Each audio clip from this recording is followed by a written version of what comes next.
আগামী ৮ বছরে দেশের অর্থনীতিকে ট্রিলিয়ন ডলারে উন্নীত করার চ্যালেঞ্জ বিএনপির সামনে, যে জন্য গড় প্রবৃদ্ধি হতে হবে 10% উপর। থমকে থাকা বিনিয়োগ নিতে হবে জিডিপির 40% উপরে, যাকে বর্তমান বাস্তবতায় কঠিন লক্ষ্যমাত্রা হিসেবে দেখছেন বিশ্লেষকরা। তবে আশা জাগাচ্ছে ব্যাংক খাতের সংস্কারে দেয়া প্রতিশ্রুতি আর দারিদ্র্য নিরসনের পরিকল্পনা। আরও জানাচ্ছেন রাকিব আল জাবেদ। মাঠের রাজনীতি আর রাষ্ট্র পরিচালনার অভিজ্ঞতার বিচারে নির্বাচনের ময়দানে স্বভাবতই এগিয়ে বাংলাদেশ জাতীয়তাবাদী দল বিএনপি। দীর্ঘ 17 বছর পর দলটির বর্তমান চেয়ারম্যান তারেক রহমান দেশে ফিরে ঘোষণা দেন নতুন এক বাংলাদেশ গঠনের, যা প্রতিনিয়তই আরও জোরালো হচ্ছে বিভিন্ন প্রান্তের নির্বাচনী জনসভায়। তবে বিভিন্ন প্রতিশ্রুতি আর প্রত্যাশা পূরণের সবচেয়ে গ্রহণযোগ্য দলিল ইশতেহার প্রকাশের পর তা যেন হয়ে উঠেছে আরও সুনির্দিষ্ট।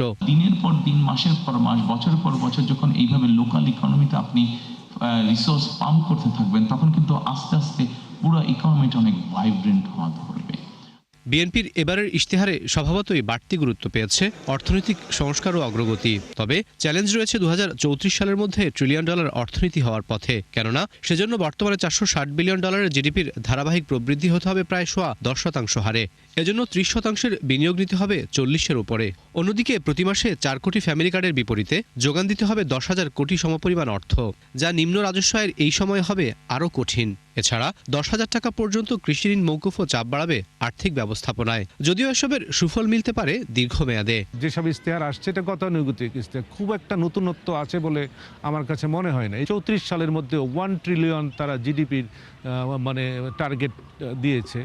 এটি একটি ভালো উদ্যোগ, কিন্তু সেটি কিভাবে হবে? এখন জিডিপির গ্রোথ কিন্তু আমরা খুব একটা দেখছি না, 4 বা 5-এর মধ্যে ঘোরাফেরা করছে। ফ্যামিলি কার্ডের কথা বলি বা কৃষক কার্ডের কথা বলি, বা এই যে 1 কোটি নতুন কর্মসংস্থান তৈরি হবে, এই যে একটা প্রতিশ্রুতি, বিশেষ করে 18 মাসের ভিতরে 1 কোটি কর্মসংস্থান, এটা কীভাবে আসবে? যদি ব্যবসা বাণিজ্য সম্প্রসারণ না হয়, নতুন করে দেশি বিদেশি বিনিয়োগ না হয়, তাহলে সেক্ষেত্রে এটা আনাটা কিন্তু খুবই কঠিন।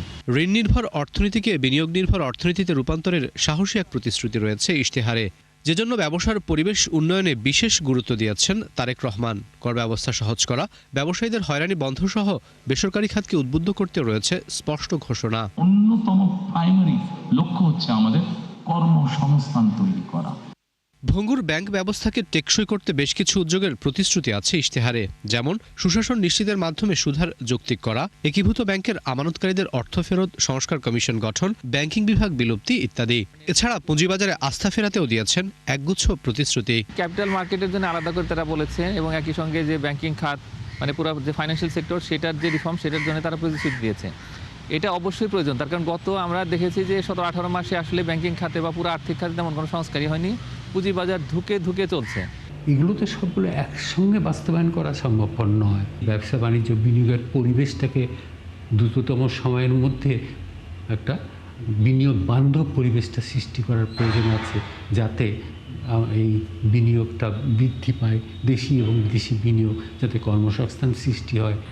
রপ্তানি বৈচিত্র্য, প্রবাসী আয় বাড়ানো, অর্থের সঠিক ব্যবহারের মাধ্যমে প্রকল্প বাস্তবায়নে জোর দিয়েছেন তারেক রহমান। রয়েছে 1 কোটি কর্মসংস্থানের প্রতিশ্রুতিও। ধুঁকতে থাকা অর্থনীতিকে পুনরুজ্জীবিত করার প্রয়াসে আসন্ন জাতীয় সংসদ নির্বাচন ইশতেহারে একগুচ্ছ প্রস্তাবনা দিয়েছে বাংলাদেশ জাতীয়তাবাদী দল বিএনপি। তবে বৈশ্বিক এবং অভ্যন্তরীণ অর্থনৈতিক চ্যালেঞ্জিং এই সময়ে এর কতটা পরিপালন করতে পারবে দলটি, তা নিয়ে প্রশ্ন তুলেছেন বিশ্লেষকরা। রাকিব আল জাবেদ, 71, ঢাকা।